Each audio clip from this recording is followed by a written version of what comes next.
3 రోజుల సంక్రాంతి సెలవు కోసం మేనేజర్తో కొట్లాడతావేమ్రా? అసలు ఏముందిరా ఆంధ్రాలా? మా ఊర్లో సంక్రాంతి ఎలా ఉంటుందో తెలుసారా?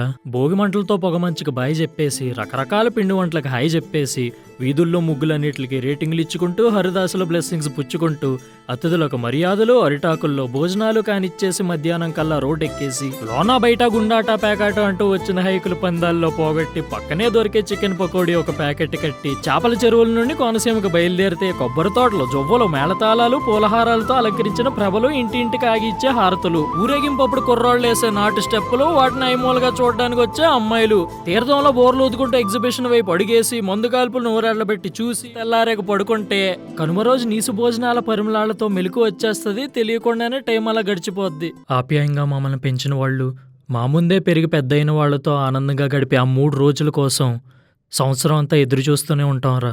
రే, నాకు కూడా రావాలనుందిరా. కానీ ఇప్పుడు వెళ్ళాలంటే టికెట్లకి ఆస్తులు అమ్ముకోలేము కదా. అవసరం లేదు.